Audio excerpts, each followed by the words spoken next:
Ta-da! Hey, Ta-da! Hi guys, good morning, good afternoon, good evening. Welcome to SMC with Arewa. My name is Arewa. I welcome you to my channel. If you are new, kindly click on that subscribe button and don't forget to on your notification bell so you can get notified whenever I drop a new video, so you can come and check it out. Also, this is a Yoruba and English channel, so méjèèjì ni mo máa ń sọ papọ̀ ní ibi báyìí. Thank you so much guys for joining me once again today. Thank you for always coming back to this channel. Don't forget to visit our two other channel, History with Arewa and Intimacy with Arewa, where we upload daily. In the History with Arewa, mo ti sọ different types of ẹgbẹ́ ọ̀run tó wà, characteristics wọn àti orúkọ wọn, bóyá ẹ̀yin fẹ́ mọ̀ ètè belong sí ni o, bóyá àwọn nǹkan kan kékèké tí ẹ lè máa ṣe, mo ti ṣàlàyé gbogbo ẹ̀ nínú History with Arewa. Ẹ lọ wo fídíò náà. Don't forget, for any advert, support, donation, or for any discussion whatsoever, my contact is going to be down below in the description box, and I'm also going to leave it lying around in the comment section area. Thank you so much guys for joining me. I'm going to drop the both links to those our two other channel in the comment section area. Just click on it to take you to that channel. When you get there, click subscribe, like, comment, share, follow. Thank you so much guys for joining me once again today. If you are new, welcome. I hope you stay. For the returning fans, thank you for stopping by once again. Ẹ bá wa wá nǹkan fìdílé, kéré o, kọ́mọdé kó gbọ́ kó sọ fún toko, ẹ bá mi wá nǹkan fìdílé. Ìròyìn tí ẹ sanwó fún tó ń wá láti ẹnu omidan yín, ọmọ yín Arẹwà ló ń sọ̀rọ̀. Ẹ bá mi wá share, ẹ bá mi jókòó, ẹ bá wa kọ́kọ́ fi omi step down náà ká tó tẹ̀síwájú. Ẹ bá wa fẹsẹ̀ rádó o, torí abímọ o. Ẹ jíjó ọlọ́mọ o, ọmọ tuntun jòjòló ẹ kú àbọ̀ o. Àjíjó ọlọ́mọ, ẹ gbá mi wá lù kẹ́ ẹ bá mi fìdíjọ́, mi kò lè play orin yẹn sínú ètò yìí ni. Bọ̀ aṣá bímọ ṣá, ẹ bá wa yayọ̀ ọmọ, a kú oríire abímọ o, abímọ o, abímọ mi ò tẹ̀ fẹ́ sọ tẹ́lẹ̀ náà torí wípé ẹni tó bímọ yẹn, obìnrin yẹn, very gentle, she's not really, you know, a social media or out kind of person, so mi ò fẹ́ tu tẹ́lẹ̀ tó bá ń ṣe dáàdì mi àmẹ́bọ̀ kan tá a tún jọ sọ̀rọ̀ lẹ́nu ló jẹ́ kí n sọ pé bí akíntẹ̀ kọ́kọ́ kí n kọ́ ju scope yẹn lẹ̀ kẹ́ lọ decode ẹ̀ lọ́rọ̀ kan ṣá. Congratulations to us, we have given back to a bouncing baby girl. We did the naming ceremony in the Ẹ̀gbọ́n Àgbà's house, ìyẹn tó wà ní Èkó, ìlú Èkó láti ṣe ìkómọ ní ilé Ẹ̀gbọ́n Àgbà, láti ṣe ìkómọ náà. Lọ́rọ̀ kan ṣá, aṣábí ọmọbìnrin ṣá o. Congratulations to us, congratulations to me o. Tẹ́ bá bẹ̀rẹ̀ pé ta ló bímọ o. That's my favorite king, ó ti yé yín báwọn. Favorite king ìyẹn gan ló bímọ. Bẹ́ẹ̀ ni, òun ló bí. Ẹ bá wa yayọ̀ ọmọ, ẹ bá wa ṣàdúrà fún ọmọ tuntun tó ṣẹ̀ wọlé. Last week la bí, ṣùgbọ́n torí pé ó yé yín, ayaba tó bí very gentle kìíní ni mi ò fẹ́ sọ, ó yé yín báwọn. Lọ́rọ̀ kan ṣá ti bímọ, ẹ bá wa ṣàdúrà fún baby girl tá a ṣe bí o. Tó ti yé yín bòun. Ẹ lọ decode, ẹ lọ decode ẹ já tẹ̀síwájú. I want to quickly, you know, rant to myself. Ẹ má bínú. Mo fẹ́ bára mi sọ̀rọ̀. Bẹ́ẹ̀ ni, I want to talk to myself now. Mo fẹ́ bára mi sọ̀rọ̀. Ó ga o.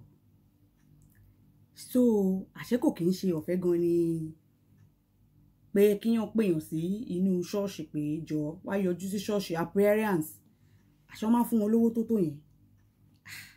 Ó dífá fún prophetess kan, prophetess alálẹ̀ kan tí wọ́n lọ sí appearance kan ní ìlú kan ní Nàìjíríà. Ó dà pé side Abuja yẹn ni ibẹ̀ yẹn wà. At the end of the day o, àṣẹ wọ́n fún wọn ní 5 million naira. Wọ́n tó ra mọ́tò Venza gan fún wọn nídìí. Àbẹ́ẹ̀rí nǹkan báyìí. Àwọn ọmọọṣẹ́ wa gan complain wípé mọ̀mọ́ ò tiẹ̀ máa yáwó fún wọn pé wọ́n náhun díẹ̀. Ó ga o. Anyways, ẹ má bínú pé mo sáré rant pẹ̀lú ara mi yẹn. Ẹ já tẹ̀síwájú. Moving on. Concerning the issue of Sunday Igboho and MC Oluomo. Gbogbo la mọ̀ pé it has been trending for quite a couple of days. And what initiated this whole controversy is from one Alfa, which is a very Alfa Akim Onilawa ní pupa ìsọnù. mo dẹ̀ like ṣé mo pé this Alfa is our favourite Alfa on SMC o ṣé mo pa ti declare pé Alfa wa lélẹ̀ torí pé ọpọlọ máa yẹn pé ju gbogbo oyè yín ó wá ṣe mí láàánú wípé eléyìí tí ó ṣẹlẹ̀ yìí ó gẹ̀tà sí bíi pé àtọ̀dọ̀ wọn gan gbogbo kìíní ti bọ́ ta ó dùn mí díẹ̀. Alfa, let's say this Alfa is actually a blogger, it would have been a different case entirely. I'm sure the whole world wouldn't be, you know, having headache over this talk. But because the Alfa is not a blogger, and the way he presented the whole thing makes it look somehow. He was even saying in one of the video that kama loke tinu kama we lawa nu pupa fún tinu. So tẹ́ bá we lawa nu pupa feyan. Nǹkan like in kò yé mi pé ẹ fẹ́ fi bẹ́ẹ̀ ni yeja. Láti jọjọ́ yìí Alfa ṣe bá wa ti we lawa ní ìsórí kẹ́ bá wa ti kọjú ẹ̀ sí Buhari lọ́hùn. Bó dẹ̀ jẹ́ Tinubu iná lè fẹ́ kọjú ẹ̀ sẹ́ni. Ǹjẹ́ ẹ tiẹ̀ ní gbogbo àwọn agbára yẹn gan ni àwa ń ṣe gbogbo wàhálà yìí. Ẹ lè we lawa ní pupa sórí àwọn Fúlàní tí wọ́n lọ ba ìlú Ìgàngàn jẹ́. Ó gẹ́tà sí bí o. Anyways, ṣe rí Alfa. Nǹkan kan tí ò yá àwọn èèyàn ni wípé gbogbo nǹkan tí èèyàn bá gbọ́ ẹlòmíì ẹni tó pé ẹlòmíì kan lè bí ó ti mọ tí yóò tó jẹ́ pé hangover ni tó lọ ńlá la wèrè kan kò máa pè ní tí bá sọ àwọn oríṣiríṣi àwọn nǹkan tó máa pè yẹn tó kàn máa sọ ẹ̀kọ́ máa tí èèyàn bá máa fi làákàyè máa gbé ìyẹn gbọ́dọ̀ máa fi làákàyè gbé nǹkan ni ọ̀kíyàn tẹ̀ ṣe investigation nítorí wípé Alfa MC Oluomo never, there is no way, or does he have even the power to say, kán má wá ṣe rally lẹ́kọ̀ọ́ àbí kí Ìgbòho má wá sẹ́kọ̀ọ́ kò síbi tí MC ti sọ. Ẹni tí ó pè, the person, the entity that called on Yeye Dara show is not MC Oluomo. Ẹni tó pè yóò kì í ṣe MC Oluomo. Bẹ́ẹ̀ ni ó lè jẹ́ kan náà àwọn boys ẹ̀ fine, but MC kọ́ ló pè sọ́dọ̀ Yeye Dara o láyé kò ń ṣe MC. MC Oluomo àti olóyè Sunday Igboho wọn kì í ṣe olódì, wọn kì í ṣe ọ̀tá. Bẹ́ẹ̀ ni MC is Tinubu's, you know, son. Ọmọ Tinubu lẹ MC jẹ́. Bẹ́ẹ̀ ni kò sẹ́ni tí ó mọ̀. Ṣùgbọ́n MC tẹ́ fẹ́ máa lọ bájà fún torí Sunday Igboho yìí ti gbàgbé ni wípé Sunday Igboho yìí náà sọ fún wa wípé ká má máa bú Tinubu mọ́ pé ká fi bàbá sílẹ̀. Ipe bàbá ò ti support, wọ́n sì máa support pé kẹ́ má bú bàbá Tinubu mọ́ kẹ́ fi bàbá sílẹ̀. Torí Tinubu àti Sunday Igboho wọn kì í ṣe olódì, wọn ń ṣe ọ̀tá. Àárín wọn gún régé. Now, nígbà tí ẹni tẹ́ fẹ́ torí ẹ̀ máa bá ilé ìjà ní ìsinyìí o, tó ń sọ fún yín wípé ẹni tó jẹ́ bàbá sẹ́ni tẹ́ fẹ́ máa bá jà yìí o, òun àti ẹ̀ wọ́n jọ lẹ̀pọ̀ ni. Àbí ọ̀rọ̀ tí mo sọ ò tí yé yín. Ọmọ Tinubu lẹ MC jẹ́. Sunday Igboho àti MC wọn ṣolódì, àárín wọn gún régé. Sunday Igboho ní ká fi Tinubu lẹ̀ ká má bú mọ́, ó ṣe máa support. Now tó bá ń sọ yẹn, àárín òun àti bàbá jọ kò nìyẹn. Bèsìbèsì ṣé ọmọ MC ló máa wá lẹ́nu wípé àbí ọmọ Tinubu ló máa wá lẹ́nu wípé kéèyàn kan máa wá síbi kan tó yẹ pé bàbá ẹ̀ àti ẹni tó ní kó máa wá yìí wọ́n jọ lẹ̀pọ̀ ni. So kò sí nǹkan kan, kò síbi tí MC ti sọ bẹ́ẹ̀ pé kí Ìgbòho máa wá sí kò wá ṣe rally kò lè sọ. Wọn ò bímọ pọ̀rí máa pọ́pọ̀ yálà yá ẹ̀ kó sọ kò lè sọ, kò sí nǹkan tó jẹ́ bẹ́ẹ̀. He never said anything like that. He never. Alfa ṣe rí àwọn tó ń agitate yìí ẹ má jẹ́ ká máa fi orí bàbá Sunday Igboho. We are creating more enemy. We shouldn't be creating more enemy for this man. People we had no problem with. We shouldn't be creating problem between he and them. Torí at the end of the day, Yorùbá ni gbogbo wa. Kò dẹ̀ síbi anybody fẹ́ tí anybody sí. Wọn ò tí ṣe òó lẹ́ni kò túmọ̀ pé wọn ò ní ṣe òó lọ́la. Creating enemy for this man is not the right way to go about it.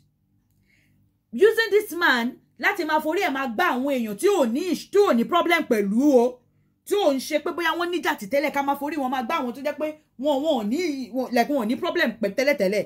Èmi ò rò pé nǹkan tó da nìyẹn. Kò síbi tí MC ti sọ wípé kéèyàn kan máa wá sẹ́kọ̀ọ́ kò tó bẹ́ẹ̀ láti sọ, kò dẹ̀ síbi tó ti sọ. Gọ́fúnà nìkan ló lè bọ́ta pé ẹ má wá sí state mi o. Àṣẹ wo ni MC ní lẹ́nu tó máa sọ kéèyàn kan má wá síbì kan? Ibo ló ti ráṣẹ lẹ́nu débi kó fẹ́ sọ bẹ́ẹ̀. so kò sí kankan àwọn boys ẹ̀ tán gbọ́rọ̀ àwọn náà ṣe mọ̀ pé òun náà ní olóyè Sunday Igboho ní boys tiwọn MC ní tiẹ̀ èmi tí ń sọ̀rọ̀ igan mo ní àwọn tó máa jẹ́ èèyàn tèmi náà èyí wọ́n tó ń gbọ́ mi gan wọ́n máa ní èèyàn tó jẹ́ tiẹ̀ náà so àáfà tó sọ̀rọ̀ jáde òun ló máa trigger àwọn tó jẹ́ ti MC náà pé irú kọ̀tọ̀kọ̀tọ̀ wọn lélẹ̀ mo ti sọ síwájú MC àti olóyè Sunday Igboho wọn kì í ṣe olódì wọ́n ń sọ̀rọ̀ wọn ń ṣọ̀tá ara wọn wọn ń ṣẹ́ ní mí ara wọn so wọn kì í ṣe oníyòrò wọn yóò di pẹ̀lú ra wọn torí wọ́n sọ̀rọ̀ wọ́n lè má jẹ́ ọ̀rẹ́ tímọ́tímọ́ ṣùgbọ́n kò síjà láàrin wọn gbogbo ilé ìta ń ṣe afẹ́ dájálẹ̀ láàrin àwọn èèyàn méjì tí wọn ò níjà ti tẹ́lẹ̀ òun lè ní ká gbogbo ẹ̀ sí àáfà tó dẹ̀ gbé gbogbo ọ̀rọ̀ yìí kalẹ̀ dẹ̀kẹ̀rẹ̀ tí wọ́n ní wọ́n pè àwọn sọ fún àwọn ni tí wọ́n gbé kalẹ̀ dẹ̀kẹ̀rẹ̀ àáfà gẹ́gẹ́ bí ẹ ṣe jẹ́ àáfà tẹ́jọ́ ní mímọ̀ tẹ́ẹ̀dẹ̀ tún gbẹ́sìn dání MC tẹ́ gbọ́rọ̀ èyí mùsùlùmí ni ìjẹ́ etí ẹ̀ lọ́kàn géètì ẹ̀ pé kẹ́ ẹ lọ bá a kábàáwò bóyá wá sí géètì fún yín kẹ́ ẹ wọlé àbí kò ní sí géètì fún yín kẹ́ ẹ wọlé ṣé etí ẹ̀ gbé rálì náà dẹ́kọ̀ àbí ẹ̀tẹ̀ kó ráyìn jọ lọ bá MC pé àfẹ́ wá ṣe rálì báyìí o báyìí o kó wá sọ pé no or kó wá sọ pé yes kẹ́ ẹ wá gbọ́ nǹkan táwọn èèyàn fẹ́ sọ. Nobody went to meet him that they want to do something. Nobody went to meet him that he should come and do it. No. Gbogbo wa kọ́ la máa rí nǹkan tó ń ṣẹlẹ̀ tá máa bẹ́ǹtì sí tó bá ti wọ́ ẹlòmíì ò mọ bó ṣe ń dá sọ̀rọ̀ tó ń gó wọn ọ̀nà lẹ́sàn bá pè sí. Even this olóyè Sunday Igboho tí gbogbo wa tí à ń gbóríyìn fún lẹ́nìí ṣe bí wọ́n lọ gbé bá wọn nílé ni.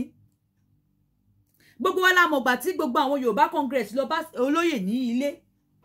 Bàbá báyìí ni o tí bàbá dẹ̀ fọwọ́ sí ǹjẹ́ a ti lọ gbé báwọn MC àbáwọn èèyàn tó kù ń bẹ́ẹ̀ lé even ààrẹ Gani Adams sọ lọ́jọ́ kìíní àná the same thing that this olóyè Sunday Igboho and some of the boys went when Gani Adams said nobody called him into the whole struggle òun rí tó ń go viral bẹ́ẹ̀ ni ṣùgbọ́n òun ò pè òun sí so òun ò dẹ̀ lè gbẹ́nu òun sí nǹkan tí wọ́n bá pè òun sí.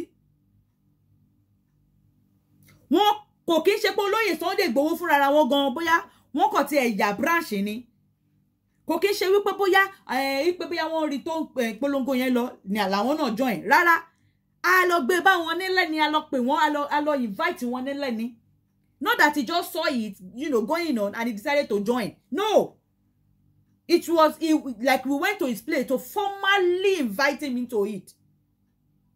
And now, have we done the same for the rest of the people that you just expected them to see it trendy and they should all say, okay, èmi náà ti fẹ́ join the scene.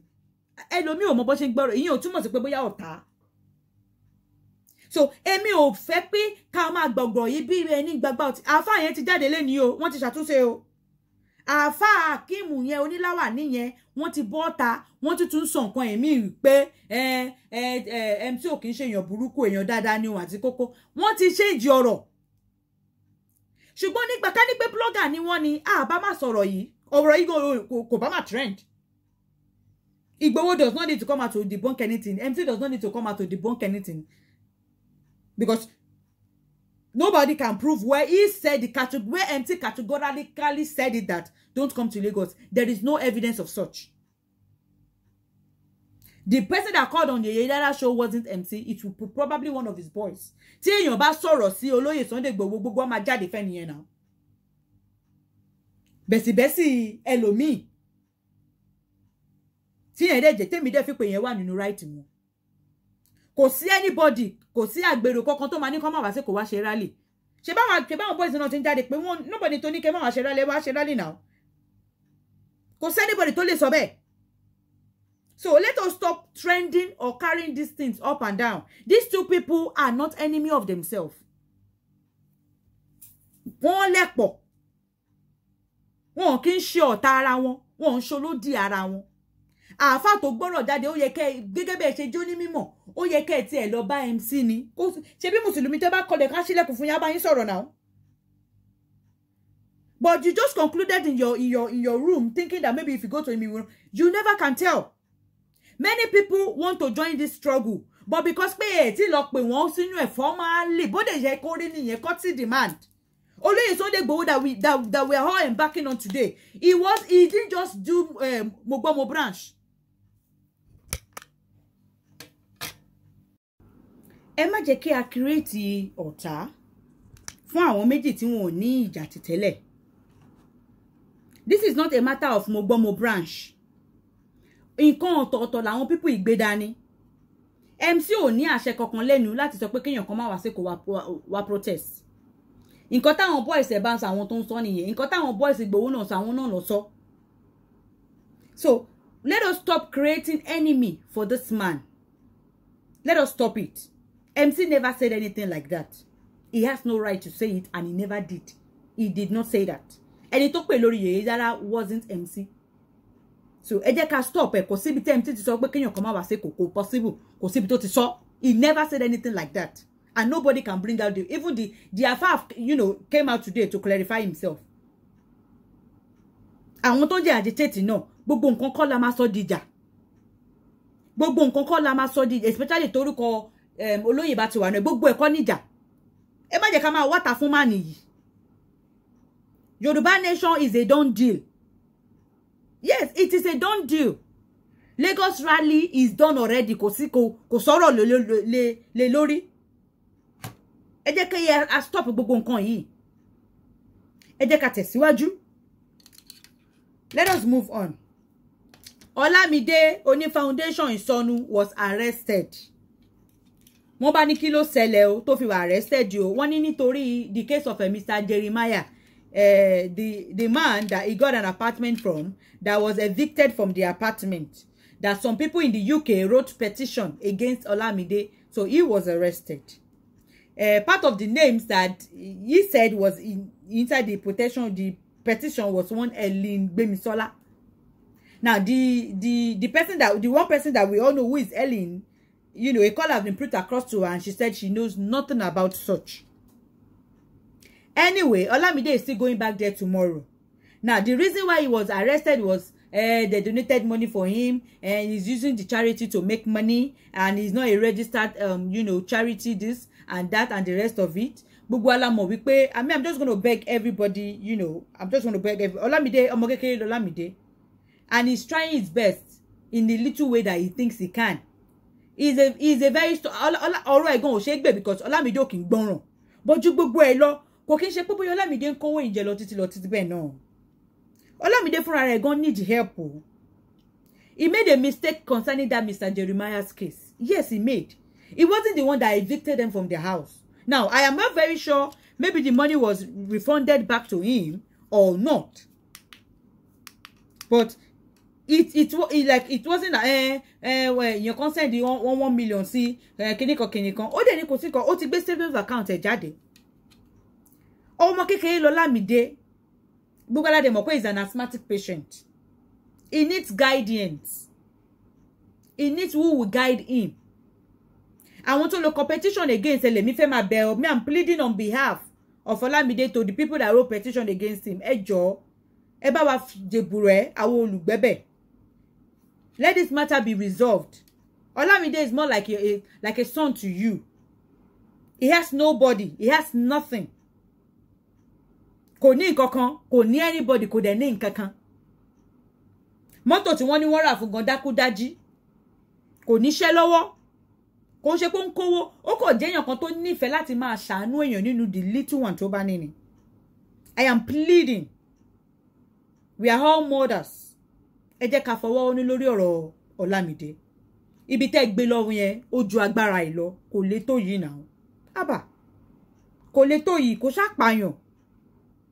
Ó ti sọ pé òun fẹ́ register charity yẹn, ṣùgbọ́n ẹni tó máa dúró fún as a guarantor òun ní ìṣòro. Kò dé mọ̀yàn kò níyàn. Lórí ọ̀rọ̀ ti Mr. Jeremiah, tó bá dọ̀la, a tún máa update yín bí ọ̀rọ̀ yẹn bó bá ṣe ń lọ. I will see you in the next one.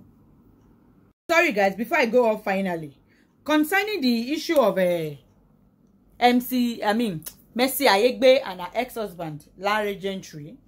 Larry Gentry, spoke and said he has no problem with Mercy Aigbe, that it is that he has no problem with her. That whenever he wishes himself Father Day, Mercy Aigbe, probably takes it up or something like that to take the shine off him. And he said he's taking care of his child. He said it. He said initially the child was the one she had for him. One in school, wanting some 380,000 alone son. àfìgbà tí woman yìí gbé kúrò bẹ́ẹ̀ tó ní òun fẹ́ lọ gbọ́mọ sí school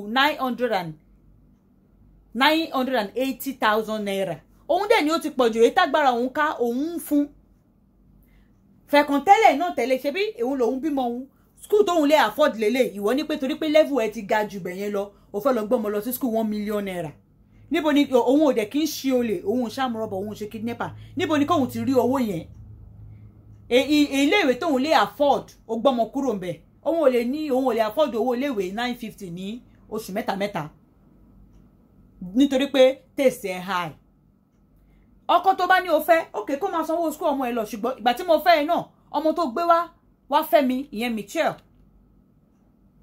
he was paying the school he was taking care of that one so tó bá gbọ́mọ tèmi náà lọ fọ́kọ ẹ̀mí torí pé school tí mo fọ ọmọ mi sí kò tẹ́ lọ́rùn torí level ẹ jù yẹn lọ ó fẹ́ lọ gbọ́mọ sí school ńlá pé kéwọn máa mọ owó àwọn òde ń ṣe kidnapper òun lówó owó yẹn tó lọ́wọ́ tí díẹ̀ tí tóun bá ń fún ẹ tó bá ní kò tó á jẹ́ pé ọkọ tó bá fẹ́ kóun náà bẹ tọ́jú ọmọ tó gbé débẹ̀ torí òun bá tọ́jú tiẹ̀ náà gbà tó gbé wá fẹ́ òun náà. So mothers in the house I mean ẹ bá wa gbọ̀rọ̀ yẹn yẹ̀yọ̀ is it okay the way Mercy took the child away from that school and put him in a big school while the father is struggling to pay it? The one that he can easily afford to pay, you take him away from there because you believe your standard is high.